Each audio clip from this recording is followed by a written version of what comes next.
প্ৰীতিভোজৰ কাৰণে মেডাম মেফি নহয়। মেডাম মেফি গাহৰি আৰু সাঁজ খোৱাৰ উৎসৱ নহয়। মঞ্চ, মুকলি সভা, প্ৰীতিভোজ বা আমি ফেচবুকত দুখনমান ফটো দিয়াটো এই মেডাম মেফি নহয়। মেডাম মেফিৰ কাৰণে আপুনি প্ৰকৃত এগৰাকী আহোম হ'ব লাগিব।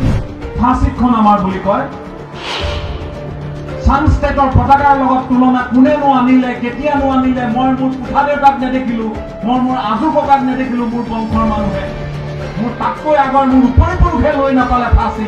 এতিয়া আমি ফাঁচিত লৈ আহোম হওঁ। King never dies in Ahom dynasty. দেশ আৰু দহৰ মংগলৰ কাৰণে উপৰি পুৰুষক আপুনি তৰ্পণ কৰি সোঁৱৰণ কৰা, তেওঁলোকৰ পৰা জন্মিং বা আশীৰ্বাদ লোৱাটোৱেই হৈছে মেডাম মেফি। সুলতান নগাঁও জিলাৰ আহোম সভাৰ সৌজন্যত অনুষ্ঠিত এই মেডাম মেফি অনুষ্ঠানৰ লগত সংগতি ৰাখি আয়োজন কৰা মুকলি সভাৰ সন্মানীয় সভাপতি মহোদয়, এই অঞ্চলৰ সন্মানীয় বিশিষ্ট আৰু লগতে আমাৰ শ্ৰদ্ধাৰ আৰু নমস্য ব্যক্তিসকল, সন্মুখত আসীন হৈ থকা আই মাতৃসকল, এই অঞ্চলৰ যুৱ প্ৰজন্ম, জ্যেষ্ঠজন, সকলোলৈ আমি সম্ভাষণ জ্ঞাপন কৰিছোঁ। আচলতে আমাতকৈও বয়স আৰু অভিজ্ঞতাৰে পুষ্ট বহু ব্যক্তি ইয়াত আছে, যিসকলৰ পৰা আমি বহু কথা শিকিব পাৰোঁ, বুজিব পাৰোঁ, জানিব পাৰোঁ।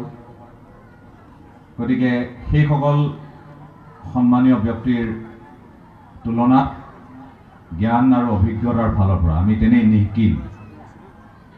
কিন্তু দুআষাৰমান কথা মনলৈ আহিছে, জ্ঞাতিসকল আছে, এই কথাখিনি ব্যক্ত কৰিম বুলিয়েই ভাবিছোঁ খুব চমুকৈ। মই আমাৰ ভাষণ বুলি আপোনালোকে ধৰি নল'ব, ভাৱৰ বিনিময়। গতিকে ভাৱৰ বিনিময় কৰিব খুজিছোঁ। অকণমান সময় যদি আপোনালোকে ধৈৰ্য সহকাৰে কথাখিনি শুনে, আমিও ইমান দূৰৰ পৰা অহাটো ক'ৰবাত সফল হ'ব বুলি আমি ধাৰণা কৰিম। এটা কথা পুনতে কওঁ, এইখন ভোজনালয় হয়নে? প্ৰীতিভোজৰ ভোজনালয়, কিন্তু ভোজৰ বাবে মেডাম মেফি নহয়। মেডাম মেফি পাতিছোঁ, অনুষ্ঠিত কৰিছোঁ, আৰু সেয়েহে জ্ঞাতিসকল সমবেত হৈছোঁ, যাৰ কাৰণে প্ৰীতিভোজ। প্ৰীতিভোজৰ কাৰণে মেডাম মেফি নহয়। এইটো সদায় মনত ৰাখিব লাগিব। মেডাম মেফি লৈ ভিন্নজনে ভিন্ন ব্যাখ্যা আগবঢ়ায়। সামাজিক মাধ্যমতো মই এতিয়া আহোঁতে বহুকেইগৰাকী বিশিষ্ট ব্যক্তিয়ে শুভেচ্ছা জনাইছে, আদৰণি জনাইছে। ৰাজনীতিকৰ পৰা সাধাৰণ ব্যক্তিলৈ সামাজিক মাধ্যম নিয়ন্ত্ৰণৰ বাহিৰৰ এক ট্ৰেফিক আমি দেখিবলৈ পাওঁ। তাত লিখি আছে খুব ভাল ভালকৈ, তাতো গৈ কটুক্তি কৰি আজি আৰু লোকলাও গাহৰি। তেনেধৰণে অসমৰ কেইবাটাও জনগোষ্ঠীয় উৎসৱক তুচ্ছ তাচ্ছিল্য কৰা দেখা যায়, অপমান কৰা দেখা যায়, ইয়াৰ সঠিক মূল্যায়ন নকৰা দেখা যায়। তাৰ ভিতৰত কিন্তু মেডাম মেফিও অন্যতম। মেডাম মেফি গাহৰি আৰু সাঁজ খোৱাৰ উৎসৱ নহয়। মেডাম মেফি গাহৰিৰ মাংস আৰু হাঁহ খোৱাৰ উৎসৱ নহয়। এই কথাখিনিও কিন্তু সমানে আমি অনুধাৱন কৰিব লাগিব, বাৰ্তাটো যাব লাগিব। মই ইয়াত সমবেত হোৱা জ্ঞাতিসকলৰ পৰাই মই জানিব খুজিছোঁ, মেডাম মেফি মানে কি বুজে, কি বুজো আমি মেডাম মেফি মানে। মেডাম মেফিৰ তাৎপৰ্য কিমানে আমি সঠিকভাৱে ব্যাখ্যা বা মূল্যায়ন কৰিবলৈ আমি সমৰ্থ হৈছোঁ। চুকত কিমানে দিয়ে মোক কওক, চুকত কিমানে দিয়ে ইয়াত থকা মানুহ? চুকত দিয়ে বুলি ক'লে বুজি পাবনে? দামত কিমানে দিয়ে ঘৰত? মই আহোম মানুহখিনিকে সুধিছোঁ, ইয়াততো ভিন্ন জনগোষ্ঠীৰ এটা ধৰ্ম বৰ্ণ সম্প্ৰদায়ৰ লোকে পৰিবেষ্টিত এটা অঞ্চল, দামক কিমানে দিয়ে ঘৰত? অকণমান জানিব খুজিছোঁ। মঞ্চৰ পৰাও অকণমান যদি কোনোবাই কয় যে আমি দিওঁ দামত, জানিব খুজিছোঁ। মই ভাৱৰ বিনিময় কৰিছোঁ, ভাষণ দিবলৈ অহা নাই। কিমানে দিয়ে, দামত কিমানে দিয়ে? দামত কিমানে দিয়ে? ইয়াত পিছফালে এজনে হাতখন দেখুৱাইছে। মেডাম মেফি আনুষ্ঠানিকতাও নহয়। মই যেনেকৈ ক'লো প্ৰীতিভোজো নহয় মেডাম মেফি, আনুষ্ঠানিকতাও নহয় মেডাম মেফি। মেডাম মেফি হ'ল আন্তৰিকতা। নিজৰ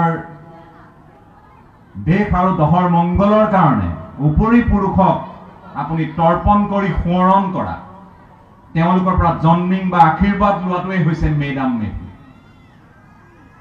বুৰঞ্জী নপঢ়ো যে সেইকাৰণে সমস্যা। মই বহু নিকিন আপোনালোকতকৈ আকৌ কৈছো, জ্ঞান অভিজ্ঞতা বয়স বহুততকৈ বহুত কম। ডাঙৰ কথা কৈছো বুলি হয়তো বহুতে ভেকাহিও মাৰিব, মাৰক, সেই গালিটো আশীৰ্বাদ হিচাপে লৈ যায়। মেডাম মেফি আনুষ্ঠানিকভাৱে উদযাপন কৰি মঞ্চ, মুকলি সভা, প্ৰীতিভোজ বা আমি ফেচবুকত দুখনমান ফটো দিয়াটো এই মেডাম মেফি নহয়। মেডাম মেফিৰ কাৰণে আপুনি প্ৰকৃত এগৰাকী আহোম হ'ব লাগিব। প্ৰকৃত যদি আপুনি আহোম, আপুনি উপৰি পুৰুষক ঘৰত স্মৰণ কৰিব, তৰ্পণ কৰিব। মই বুকুত হাত থৈ কওঁ, শ্ৰদ্ধা সহকাৰে কওঁ, অতি বিনয়েৰে কওঁ যে আমাৰ ঘৰত বছৰটোত কেইবাৰ আমি দামত দিওঁ তাৰ ঠিক নাই। কেতিয়া দিওঁ? 3টা বিহুত দিওঁ, উপৰি পুৰুষক স্মৰণ কৰোঁ, অকণমান ৰহি সাজ, তামোল পাণ বা থুৰীয়া তামোল দি তাৰ কাষত খৰি এডোখৰ দি থৈ আহোঁ। ৰাতি দিনত হ'লে খৰি এডোখৰ দি থৈ আহে। আহেনে? মৌলুমসকলে জানিব। আহেনে? ঠিকে কৈছো নে? মই পুৰোহিত দুজনা আছে, তেওঁলোককে সুধিছো, ঠিকে কৈছো নে? তাত দি আহে। অৰ্থাৎ দিনত বোলে তেওঁলোকৰ কাৰণে আন্ধাৰ, এঙাৰ এডোখৰ দি থৈ আহিব লাগে কিনাৰত। উপৰি পুৰুষ যেনেকে king never dies in Ahom dynasty, একেধৰণে আমাৰ সকলো মৃতক হয়, কিন্তু ফি বা দেৱতা হয়। তেওঁলোকৰ মৃত্যু নহয় বুলি কয়। তেওঁলোকৰ মৃত্যু কায়িকভাৱে নোহোৱা হয়, কিন্তু ফি বা দেৱতা হৈ আমাক জন্মিং দিয়ে, আশীৰ্বাদ দিয়ে। সেইকাৰণে উপৰি পুৰুষৰ সেৱা কেতিয়াও এৱা পৰি থাকিবলৈ নিদিয়ে। আশীৰ্বাদ দিওঁতেই কয় যে উপৰি পুৰুষৰ সেৱা পৰি আছিল এৱা হৈ, গতিকে এৱা হৈ পৰি থাকিবলৈ নিদিয়ে উপৰি পুৰুষৰ সেৱা ভাগ।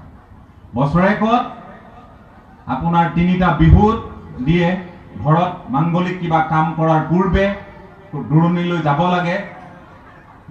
যাব লাগে, চুকত সেৱাটো কৰি থৈ যায়। মৃতকত বৰঘৰত, বৰঘৰ পাকঘৰ আমাৰ যি ধৰণে থাকে, এটা বৰঘৰ থাকে য'ত সাজ সিজায়, গা পা নোধোৱাকে তালৈ নোসোমায়। পাকঘৰত যেন তেন, বৰঘৰত নহ'ব। মখাকেইটা তাতেই থাকে, তাত মখা, পুৰণি মখা, ডাঙৰ ডাঙৰ মখা শুকুৱাই আমাৰ আইতাহঁতে গা পা ধুই, চুলি মূৰ ধুই তেওঁলোকে এই মৃতকৰ সকাম কৰিবৰ আগত তেওঁলোকে সাজ সিজায়। এইবিধ সম্পদ, এইবোৰ সমল, এইবোৰ আমি ধৰি ৰাখিব লাগিব। আনুষ্ঠানিকতা, সাজ পোছাক, এইটো আহোম নহয়। মই খোলাখুলিকে কৈছো, বেয়া নাপাব। আপুনি চুট টাই পিন্ধক, আপুনি ফটা গেঞ্জি এটা পিন্ধক, আপুনি মুগাৰ মেখেলা পিন্ধক, চাদৰ পিন্ধক, আমাৰ দৰে বোলে পাঞ্জাবী পিন্ধক, যিয়ে নিপিন্ধক, ধুতি চুৰিয়া যিয়ে নিপিন্ধক, অন্তৰৰ পৰা নিজৰ উপৰি পুৰুষৰ প্ৰতি সন্মান, সেইটোৱে হ'ল মেডাম মেফি। ৰজাৰ দিনত কি হৈছিল? জয়ধ্বজ সিংহৰ দিনত কি হৈছিল? উপৰি পুৰুষৰ সেৱা কৰিবলৈ বাদ দিছিল। মীৰ জুমলা একেবাৰে গড়গাঁও পৰ্যন্ত পাইছিলহি, দখল কৰি লৈছিল। ৰমণী গাভৰুক আগবঢ়াই দিবলগীয়া হৈছিল। কিয়? যুদ্ধত হাৰিছিল আৰু ঢিলাধাৰী চুক্তি অনুসৰি আমি ৰমণী গাভৰুক দিবলগীয়া হৈছিল। ৰমণী গাভৰু 6 বছৰ বয়সত ঔৰংজেবৰ পুত্ৰ বংগৰ নবাব আজম তাৰাক সমৰ্পণ কৰিবলগীয়া হৈছিল। এনে বেয়া দিন দেখিছিল আহোম ৰজাই, আহোম ৰাজত্বই জয়ধ্বজ সিংহৰ দিনত।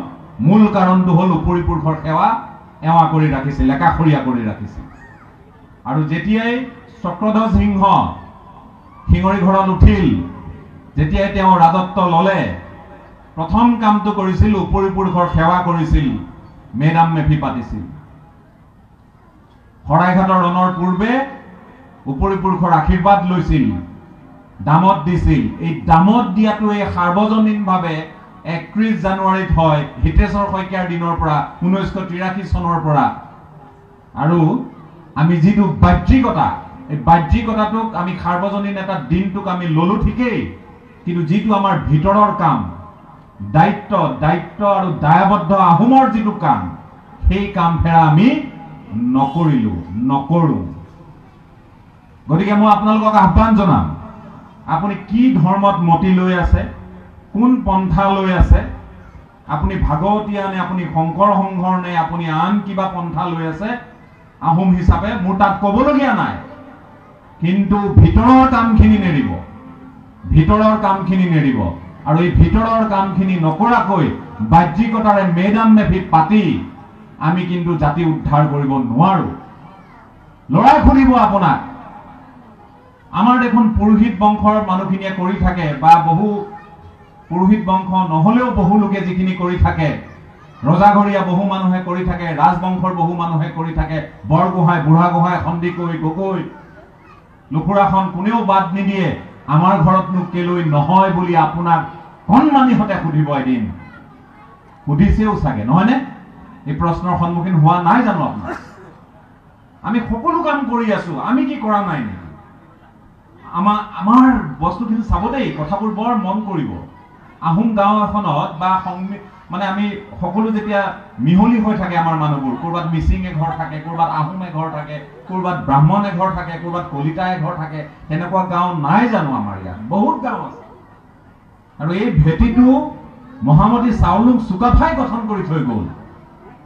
আৰু গঠন কৰি থৈ যোৱাৰ কাৰণেই আজি যদি ইয়াত কোনোবা এগৰাকী গোহাঁই আছে, কোনোবা এগৰাকী দেওধাই বৰুৱা আছে, কোনোবা এগৰাকী ফুকন আছে, কোনোবা এগৰাকী শৰ্মা আছে, কোনোবা এগৰাকী গোস্বামী আছে, কোনোবা এগৰাকী মৰাণ আছে, কোনোবা এগৰাকী মটক আছে, কোনোবা এগৰাকী কাৰ্বি আছে, কোনোবা এগৰাকী ডিমাচা আছে। আমি সেইকাৰণে এখন বৰ অসম পালো। এই বৰ অসম 7 ৰাজ ব্যৱস্থাটো শেষ কৰি 1 ৰাজ ব্যৱস্থা কৰা হৈছিল। গতিকে আমি চাবচোন এই সকলো মিহলি হৈ থকা গাঁওখনৰ পৰিৱেশটো। প্ৰথমে কি হয়, বোলে দাদাই কলৈ যাওঁ, ৰাতিপুৱাই সুধিলে, বোলে আজি গধূলি বেলিকা মোৰ অকণমান ব্যস্ততা আছে দেই। বোলে কিয়? ইহঁতৰ ঘৰত আজি, আমুকৰ ঘৰত আজি খলিতা লগাব। তেতিয়াহ'লে এই গৰখীয়া জলপান এটা কৰাওঁ বুলি ভাবিছিলো, আহকচোন। মাতিলে, গৰখীয়া জলপান খালে। তাৰ পাছত ক'লে বোলে সিহঁতৰ ঘৰত দিনতেই বোলে আজি দামত দিছে। দামত দিলে, ভৰি লৰক ফৰক হ'ল, দামত অকণমান ৰহি ধৰি ৰাস্তাইদি গৈ আছে। শৰ্মা ঘৰে পালে, বোলে কলৈ যায়? গোহাঁইনেও কলৈ? বৰ ফৰক বৰক দেখোন অৱস্থা। নক'ব, আমুকৰ ঘৰত মৃতকক দিয়া খাই আহিব। বোলে শুনক বাৰু, যি হ'ল হ'ল। বোলে গধূলিলৈ আমাৰ ঘৰতো কিন্তু সত্যনাৰায়ণ পূজা এভাগ আছে, আহিব লাগিব। বোলে যাম দিয়ক, তেতিয়ালৈ নিচা ফাটিব। চাব দেই কথাবোৰ। সেই একেজন মানুহ গৰখীয়া জলপানো খালে, মৃতকৰ সকামো খাই আহিলে। তাৰ পাছত তেওঁ ক'ৰবাত নাম এফাকিও গালে, হয়তো সন্ধিয়া সময়ত নামঘৰতো সোমালে, বৰকাহ দবাও বজালে। তাৰ পাছত দেখিব আপুনি শৰ্মাৰ ঘৰত সত্যনাৰায়ণ পূজাও খালে, আৰু তাৰ পাছত আন এঘৰত গৈ শলিতা লগাই আকৌ তেওঁ ঘৰলৈ ঘূৰি আহিলে। গতিকে আপোনাক একো কামৰ কাৰণে এই লিবাৰেল জনগোষ্ঠীটোৱে, এই সত্তাটোৱে আপোনাক বাধা দিয়া নাই। একো কামৰ কাৰণে আপোনাক বাধা দিয়া নাই, কোনো কামৰ কাৰণে, কোনো পন্থাৰ কাৰণে আপোনাক বাধা দিয়া নাই। আপুনি নিজৰখিনি কিয় চম্ভালি ৰাখিব পৰা নাই? কোনে বাধা দিছে আপোনাক? কি ৰীতি নীতি আপোনাক বাধা দিছে? মোক কওক। কি এনে বান্ধোন আছে যে এজন আহোমে নিজৰ নিয়মখিনি ঘৰত পালন কৰিব নোৱাৰে? গতিকে এইখিনি আমি পালন কৰিব লাগিব। নহ'লে আহোম পেয়ংলে এই দুটামান শব্দ টাই ভাষাত শিকিলৈ কিছুমানে কয়, মই যিসকলে খুব সন্মান সহকাৰে শিকি আছে, শিকাই আছে, তেওঁলোকক প্ৰণিপাত জনাওঁ। কিন্তু দুটামান শব্দ শিকি, ক্ৰুপ্তাং ৰংবয় বয় পেয়ংলে শিকি আমি জনজাতি বিচাৰি যাওঁ। ৰাজপথত আমি আন্দোলন কৰোঁ, জাতি উদ্ধাৰি দিম একেবাৰে, নহয়নে? মই বৰ উষ্মাৰে কথাখিনি কওঁ, বহুতে মোক বেয়া পায়, বহুতে নিষিদ্ধ ঘোষণাও কৰে। বহু এনে সংগঠন আছে যি এইবোৰ কথা শুনিলে তেওঁলোকে লাজ পায়। লাজ পাই কাৰণে মোক পৰৱৰ্তী সময়ৰ পৰা তেওঁলোকে কয় যে নহয় বৰ বেছি বেছি কথা কয় মানুহটোৱে, নমতাটোৱে ভাল, কিন্তু তিতাখিনি সহ্য কৰিব নোৱাৰে, এতিয়া উপায় নাই, কৰিব কি? এই তিতাখিনি অকল মোৰ কথা নহয়, মোৰ দৰে বহুজনৰ। আপুনি আহোম হ'ল বুলি আপুনি বিভেদকামী নহয় নহয়। আহোমে বৰ অসম গঢ়িলে, কিমান সম্পদ দিলে জাতিটোক, হয়নে? কিমান সম্পদ দিলে, এই মুগাৰ পৰা আৰম্ভ কৰি আমাৰ গামোচাখনৰ পৰা আৰম্ভ কৰি এতিয়া আকৌ আমাৰ সংগঠনে ফাঁচিত দিয়ে, বোলে ফাঁচিতখনেহে আহোমৰ গলবস্ত্ৰ অংগবস্ত্ৰ বুলি কয়। আপোনালোকে বহুতে লৈ আছে, মই ল'বলৈ টান পাওঁ, বেয়া নাপাব দেই, মই টান পাওঁ। কেলে টান পাওঁ? এই গামোচাখন জাতিটোৱে দি গ'ল, জনগোষ্ঠীটোৱে গোটেই জাতিটোক দিলে। এই গামোচা দেশৰ প্ৰধানমন্ত্ৰীয়ে বিশ্বৰ বিভিন্ন প্ৰান্তত লৈ ঘূৰি ফুৰে, আৰু আপুনি কৈ আছে ফাঁচিতখন আমাৰ বুলি কয়। ছানষ্টেটৰ পতাকাৰ লগত তুলনা কোনেনো আনিলে, কেতিয়ানো আনিলে? মই মোৰ পুথা দেউতাক নেদেখিলো, মই মোৰ আজু ককাক নেদেখিলো, মোৰ বংশৰ মানুহে। মোৰ তাতকৈ আগৰ মোৰ উপৰি পুৰুষে লৈ নাপালে ফাঁচিত, এতিয়া আমি ফাঁচিত লৈ আহোম হওঁ? নহয়, ফাঁচিত আহোমৰ অংগবস্ত্ৰ হ'ব নোৱাৰে। মোক লিখি দিয়ক, বুৰঞ্জীত দেখুৱাই দিয়ক কোনোবাই, অনুৰোধ জনাইছো। মই দেখা নাই ক'তো। মোৰ ঘৰত যিমান বুৰঞ্জীৰ কিতাপ আছে, অহংকাৰ নহয় গৰ্বেৰে কওঁ, যিমান বুৰঞ্জীৰ কিতাপ আছে তাৰ ভাঙনি আজিও কৰি শেষ কৰিব পৰা নাই আমি। আপোনালোকক শেহতীয়া এটা উদ্ঘাটন কওঁ। আমাৰ ঘৰত পুৰণি যিখিনি পুথি, বহুতো মোৰ ককা দেউতাই, তেওঁ টাই পণ্ডিত আছিল, তেওঁ সংস্কৃতৰ পণ্ডিত আছিল, তেওঁ ইংৰাজীত দখল থকা এগৰাকী, ইংৰাজীত সেই সময়ত কলিকতা ইউনিভাৰ্চিটিৰ পৰা তেওঁ লেটাৰ নম্বৰ লৈ ইংৰাজী অসমীয়া সংস্কৃতত পাছ কৰা এগৰাকী ব্যক্তি আছিল, বলুৰাম বাইলুং বৰুৱা, মোৰ ককা দেউতা। আমাৰ ঘৰত যিমান পুথিপাজি আছিল, তেওঁ সকলো বিষয়ত তেওঁ পাণ্ডিত্য অৰ্জন কৰিছিল, আৰু বহু পুথিপাজি তেওঁ বেয়া মানুহৰ হাতত পৰিব বুলি দিখৌ নদীত বিসৰ্জন দি সেৱা লৈছিল। এনেহেন ব্যক্তিৰ আমি নাতি, আৰু সেই ব্যক্তিগৰাকী এনে সম্পদ কিছুমান ঘৰত ৰাখি থৈ গৈছে, যাৰ ভাঙনি আজিও হৈ আছে। মই নিজে তাৰ উদ্যোগ লৈ আছো। মেদিনী গগৈ আমাৰ এগৰাকী যুৱক, খুব ভাল তাই পণ্ডিত আমি পাইছো। মেদিনী গগৈ, মেদিনীয়ে তাৰ অনুবাদ কৰি আছে, মেদিনীয়ে বাইলুংসকলৰ ইতিবৃত্ত উলিয়াইছে, মেদিনীয়ে লিখে গগৈ, কিন্তু আমাৰ ঘৰৰ পুথিপাতি পঢ়ি মেদিনীয়ে গম পালে নহয় তেওঁ খেন্তাই বাইলুং, তেওঁ বাইলুঙৰহে বংশধৰ।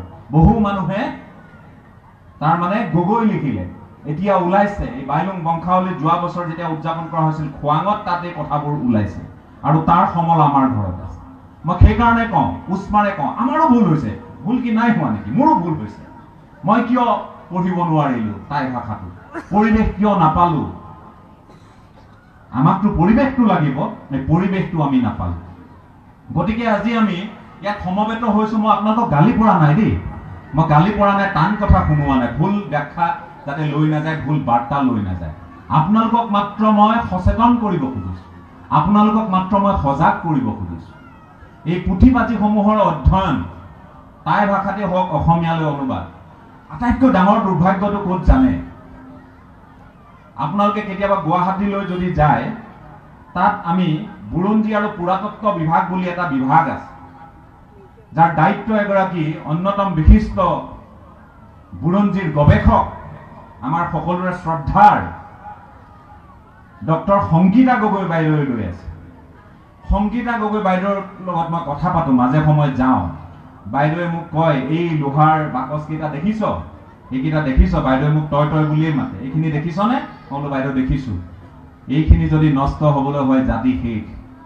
ইমান পুথিপাজি আছে, আৰু আটাইতকৈ ডাঙৰ সমস্যাটো ক'ত জানেনে?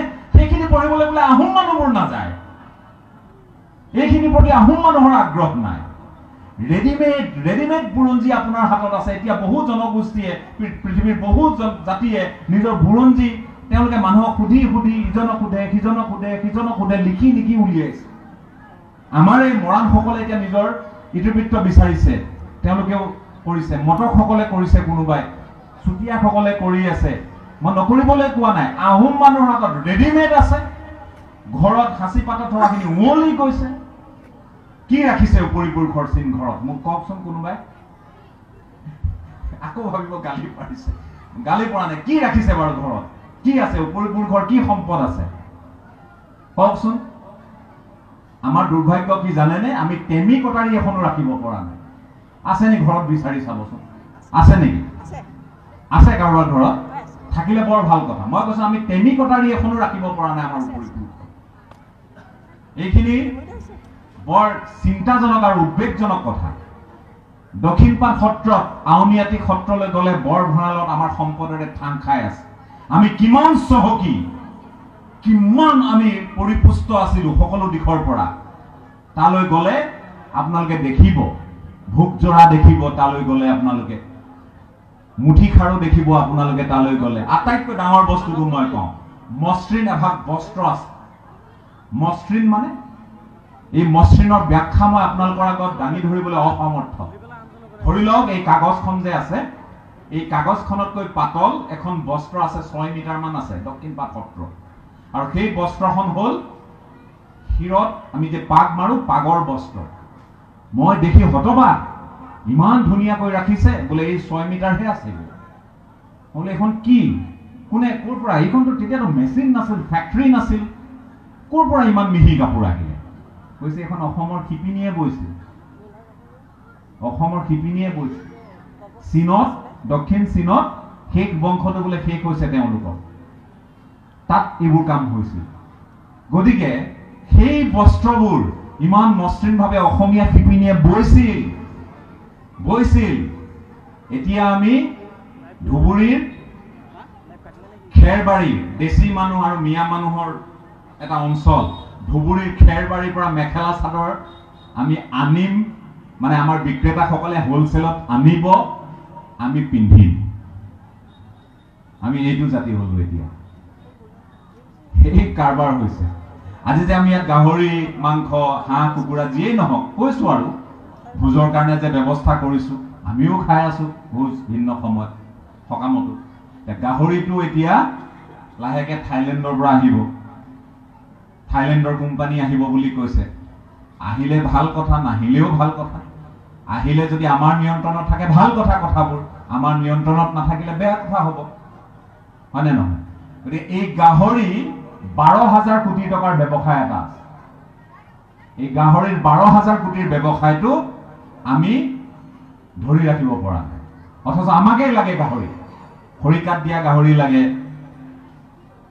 চিকচাক কৰিবলৈ গাহৰি লাগে নহয় জানো কিফালৰ পৰা হাঁহি আছে এই ধৰণে আমাক এতিয়া লাগে ভিন্ন প্ৰকাৰত লাগে এতিয়া পিঠা দিয়া সান্দহ দিয়া পচলা দিয়া ভিন্ন ভিন্ন ধৰণে আমি ৰান্ধো ঔটেঙা দিয়া নহয়নে মাটিমাহ দিয়া সকলোৱে খাওঁ কিন্তু এই গাহৰিৰ 12,000 কোটিৰ বজাৰখন আমাৰ দখলত নাই পাঞ্জাব হাৰিয়ানা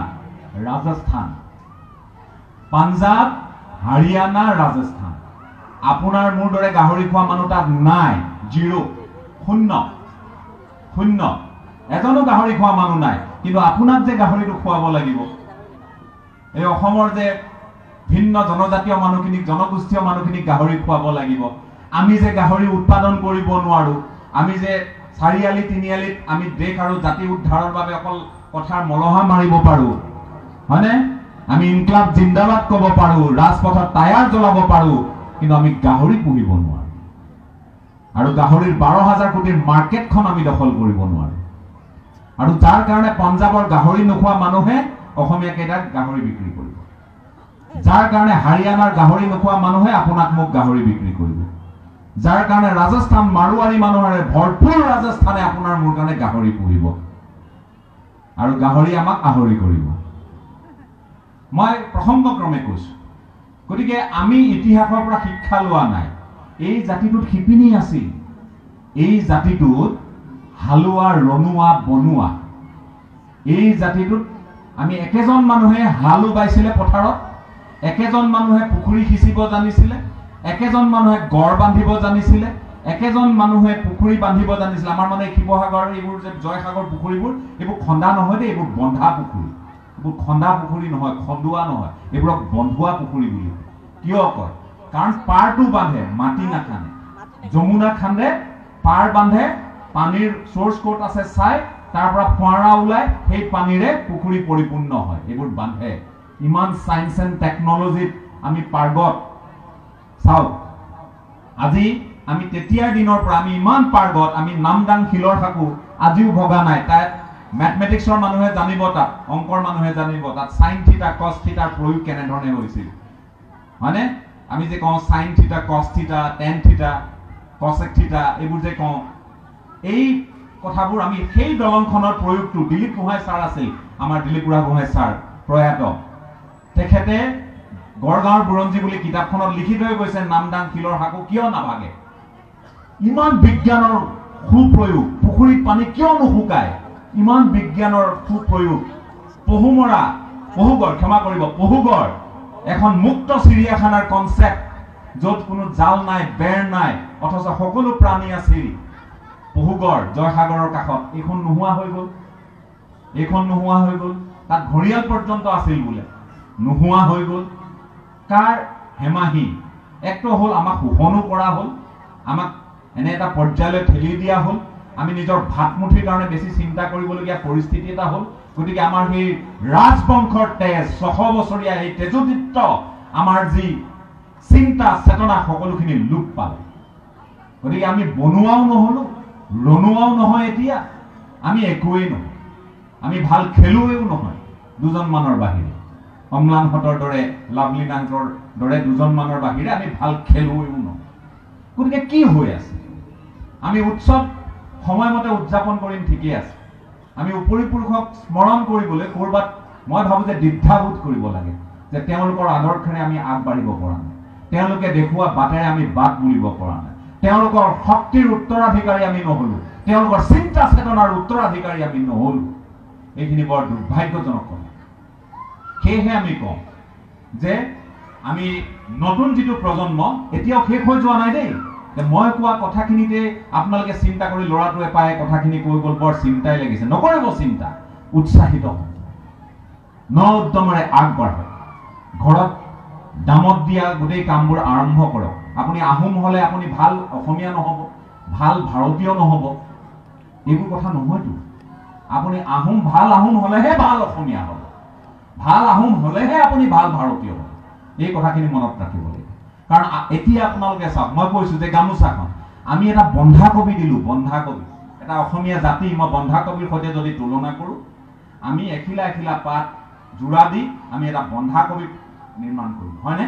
এটা বন্ধাকবি, ইয়াত আহোম আছে, কছাৰী আছে, ডিমাচা আছে, সোণোৱাল কছাৰী, ঠেঙাল কছাৰী, মই গোটেই কছাৰীসকলক একলগ কৰিয়ে কৈছোঁ, কছাৰী, বড়ো কছাৰী, লগতে আমাৰ কাৰ্বিসকল আছে, লালুংসকল আছে, তিৱাসকল যি বুলিয়ে নকওঁ, কলিতা, কায়স্থ, ব্ৰাহ্মণ, গোসাঁই, নহয়নে?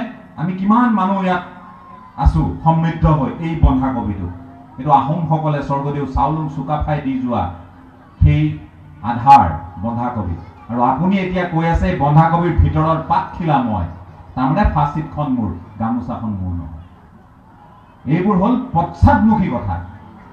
এইটো আমি পশ্চাদমুখী কথা কৈছোঁ। গতিকে এই পশ্চাদমুখী চিন্তাৰ পৰা আমি মুক্ত হ'ব লাগিব। আজি আপোনালোকে চাওক কিমান আমাৰ চিন্তাৰ কথাখিনি, আমাৰ চিন্তাবোৰ কিমান বহল আৰু প্ৰসাৰিত আছে। কেতিয়াবা ৰঙাগড়া দেওশাল যাব, লাকুৱাৰ আমলখি ৰঙাগড়া দেওশাল, তালৈ গ'লে আপোনালোকে দেখিব যে তাত আহোমৰ যিসকল ইষ্ট দেৱতা আছে, এই ইষ্ট দেৱতাসকলৰ উপৰিও তাত আপোনালোকে দেখিব তাত বাথৌ এখন শাল আছে, বাথৌ। তাত আপোনালোকে দেখিব কেঁচা খাটি এখন শাল আছে, বুঢ়া গোসাঁই বুঢ়ী গোসাঁনীৰ এখন শাল আছে। তাত কিয় আছে জানেনে? তাত সেই সময়ত কছাৰীসকল আছিল। আপুনি এতিয়া আমি ভাগ জানো যে কছাৰীসকল ভিন্ন ধৰণে তেওঁলোক আছে, কেইবাটাও ঠাল আছে তেওঁলোকৰ, কিন্তু মূলত কছাৰী ৰাজ্য আছিল। গতিকে কছাৰীসকলৰ বাবে বাথৌ বা বুঢ়া গোসাঁই বুঢ়ী গোসাঁনী, আৰু লগতে যিসকল আছিল আপোনাৰ চুতীয়া, তেওঁলোকৰ চুতীয়াসকলৰ ইষ্ট দেৱতা ইষ্ট দেৱী আছিল কেঁচাই খাটি এতিয়াও, আৰু আছিল যে তেনেধৰণে গোটেই ব্যৱস্থাপনাটো আছিল। আৰু সেইকাৰণে সকলোৰে কাৰণে তাত পূজা কৰা হৈছিল, তৰ্পণ কৰা হৈছিল। অৰ্থাৎ এই ৰঙাগড়া দেওশাল, আমলখি ৰঙাগড়া দেওশাল যিখন লাকুৱাত আছে, বা তাৰ আগতেও যদি আমি কওঁ যিখন লাংকুৰি আছিল দেওশাল, গতিকে তাত কি হৈছিল, সকলোৰে কাৰণে, সেই সময়ত থকা সকলো জনগোষ্ঠীৰ কাৰণে পূজা হৈছিল। যে আপোনালোকে মোক ক'ব হয় জানো? মই কম হয়। উমফা পূজালৈ গ'লে আপোনালোকে দেখিবই, উমফা পূজা যেতিয়া পাতে তাত দেখিব এইখিনি নিয়ম। এতিয়া মই কওঁ যে মই বাইলুঙৰ ঘৰৰ ল'ৰা হিচাপে মোৰ ঘৰত কেঁচা খাটি পূজা হয় খুবচনী হিচাপ, খুবচনী পাতে। এতিয়া মই এদিন মোৰ দেউতাক সুধিলো, ককা দেউতাক, যে আমাৰ ঘৰত খুবচনী কিয় পাতে? এইটোতো চুতীয়াসকলৰহে। নহয়, ৰজাই দায়িত্ব দি গৈছিল যে সকলো জনগোষ্ঠীৰ মংগলৰ কাৰণে তেওঁলোকৰ ইষ্ট দেৱতা দেৱীসকলৰ নিয়মখিনি কৰি থাকিব লাগে। আমাৰ ভাগত পৰিলে খুবচনী, আমাৰ বংশটোৰ ভাগত পৰিলে, গতিকে খুবচনী আমি পাতি আছো। তাৰমানে আমি প্ৰকাৰান্তৰে কাৰ মংগল কামনা কৰিলো? চুতীয়াসকলৰ কৰিলো। চুতীয়াসকলৰ ইষ্ট দেৱীগৰাকীক আমি শান্ত কৰি ৰাখিবৰ কাৰণে তেওঁক জানো আমি পূজা তৰ্পণ কৰা নাই? গতিকে ইমান এটা সাৰ্বজনীন চিন্তাৰ এটা জাতি গঠন কৰিলে, এটা ভেটি গঠন কৰিলে, তাৰ পাছত মহাপুৰুষ শ্ৰীমন্ত শংকৰদেৱ গুৰুজনাই তাত, মাধৱ গুৰুজনাই তাত প্ৰাণৰ সঞ্চাৰ কৰিলে বুলি কোৱা হয়। কিন্তু এই জাতিটোক আমি ভাবো আৰু অধিক মহিয়ান কৰি তুলিব পৰা আমাৰ হাতত শক্তি আছে, আমাৰ হাতত সামৰ্থ্য আছে। সেইখিনি আমি নকৰি কৰবাত কাৰ্পণ্য কৰিছো, কৃপণালী প্ৰদৰ্শন কৰিছো। মই আপোনালোকক বাৰম্বাৰ আহ্বান জনাওঁ, ভাল আহোম হওক, দায়বদ্ধ আহোম হওক, নিজৰ উপৰিপুৰুষক স্মৰণ কৰক, শ্ৰদ্ধা তৰ্পণ কৰক। আপুনি নাগালেণ্ডৰ নগাসকলে কি কৰে জানে? নগাসকলে বিশেষকৈ মই এটা জনগোষ্ঠীৰ কথা কৈ সামৰিম, কন্যাক। কন্যাক জনগোষ্ঠী খ্ৰীষ্টান আজিৰ তাৰিখত, কন্যাকখিনি খ্ৰীষ্টান, কিন্তু তেওঁলোকে এটা সময়ত প্ৰকৃতি পূজা কৰিছিল। গতিকে প্ৰকৃতি পূজা কৰোঁতে তেওঁলোকে বহাগ বিহুৰ সময়ত এই এপ্ৰিলৰ প্ৰথম সপ্তাহটোত তেওঁলোকে আউলিং বুলি এটা উৎসৱ তেওঁলোকে পালন কৰে। আউলিঙত তেওঁলোকে কি কৰে? গাহৰি পোৱালি এটা লয়। এইটো অৰুণাচললৈ গ'লে ওৱানচু মানুহখিনিৰ মাজতো দেখিব, অৰিয়া বুলি। তেওঁলোক একেটা থালৰ দেই, তেওঁলোক একেটা থালৰ, ওৱানচু আৰু অৰিয়া একেটা থালৰ। আৰু তেওঁলোকে কি কৰে? গাহৰিটোৰ বুকু ভিতৰত এটা কলিজাটো উলিয়াই আনি দেখুৱাই তাত দেখুৱাই পিনাই কয় যে এইবাৰ খেতি মাটি ভাল হ'বনে, মাৰি মৰক হ'ব নেকি, ভূঁইকঁপ হ'ব নেকি, এইখিনি তেওঁলোকে চায়। কিন্তু আৰু তেওঁলোকে কি কৰে? তেওঁলোকে মানুহৰ মূৰ কাটিছিল এটা সময়ত। গতিকে নৰমুণ্ডৰ মালা পিন্ধে। কেইজনে কেইটা মাথা ললে সেই হিচাপত তাৰ স্কালটো পিন্ধে, মানে মূৰটো ইয়াত পিন্ধে, লাওফুলাটো পিন্ধি যায়। এতিয়া খ্ৰীষ্টান হোৱাৰ পাছত তেওঁলোকতো সভ্য হ'ল, সংস্কাৰী হ'ল। খ্ৰীষ্টান হোৱাৰ লগে লগে তেওঁলোকে মানুহৰ মূৰ কাটিব নোৱাৰা হ'ল। গতিকে তেওঁলোকে এতিয়া পিতলৰ এডাল মালা বনাই, তাত পিতলৰ এটা মানুহৰ লাওফুলা প্ৰতীকী অৰ্থত লৈ আহে, প্ৰতীকী অৰ্থ। আৰু তেওঁলোকে তাত কি কৰে? এই আউলিংটো ট্ৰেডিশ্যনেলি কৰে, নাচ গান কৰে, প্ৰাৰ্থনা ইত্যাদি সকলো কৰে। কিন্তু তেওঁলোকে তাত এই গাহৰি ফুটা কৰি যে কলিজাটো উলিয়াই, খ্ৰীষ্টানসকলে নকৰে। মই ক'ব খোজা কথাখিনিৰ তাৎপৰ্য হ'ল, তেওঁলোকে পৰম্পৰা জীয়াই ৰাখিছে, লোকাচাৰ জীয়াই ৰাখিছে। ধৰ্মই তেওঁলোকক অনুমতি নিদিলেও প্ৰতীকী অৰ্থত তেওঁলোকে কামখিনি কৰিছে। গতিকে আহোমসকলৰ বহুতো আজি শ্ৰীমন্ত শংকৰদেৱ সংঘৰ বহু লোক সভ্য, বহু লোক ভাগৱতীয়া এক শৰণৰ পৰা আৰম্ভ কৰি ভিন্ন ধৰণৰ আমাৰ যিবোৰ পন্থা আছে, যদিও বা হ'ব নালাগিছিল, গুৰুজনাইতো ভাগ কৰি থৈ যোৱা নাছিল, আমিহে ভাগ কৰিলো। গতিকে আমি ভিন্ন পন্থা আমি লৈ থকা নাই জানো? গতিকে সেই পন্থাখিনিয়ে যদি আপোনাক অনুমতি নিদিলেও আপুনি প্ৰতীকী অৰ্থত নিজৰ লোকাচাৰ জীয়াই ৰাখক। এইখিনি কথাই মই আপোনালোকক ক'লো। যদি আপোনালোকক নিদিয়ে অনুমতি যে আপোনাক এঘৰীয়া কৰিব, আপোনাক একাষৰীয়া কৰিব, ঠিক আছে, প্ৰতীকী অৰ্থত কৰক। জনগোষ্ঠীটোৰ এই যি 600 বছৰীয়া ঐতিহ্য, এই যিখিনি পৰম্পৰা, যি পৰম্পৰাই আপোনাক পৃথক কৰি ৰাখিব, অনন্য কৰি ৰাখিব, আৰু যাক গৱেষণা কৰিবলৈ আজিও ভিন্ন প্ৰান্তৰ পৰা মানুহ আহে। গতিকে সেই অনন্য স্বীকৃতিৰ, মৰ্যাদাৰ, সন্মানৰ অধিকাৰী আপুনি মই কিয় নহম কওক? উত্তৰাধিকাৰী কিয় নহম কওক? হ'বনে? উত্তৰাধিকাৰী হ'বনে? ধ্বজাবাহী হ'বনে? কামপুৰলৈ পৰৱৰ্তী সময়ত আহিলে এই আহোম জনগোষ্ঠীয় যিসকল লোক আছে, তেওঁলোক ভাল আহোম, ভাল অসমীয়া, ভাল ভাৰতীয় হিচাপে মই ভাবো। কিন্তু নিজৰ পৰম্পৰাখিনি দায়বদ্ধতাৰে পালন কৰিবনে? কথা দিয়ক, কৰিবনে? অনুৰোধ জনাইছো। নহ'লে আপুনি মই জীয়াই নাৰাখিলে আমাৰ কণমানিহঁতক আমি কি শিকাম? পোচাকযোৰ শিকাম,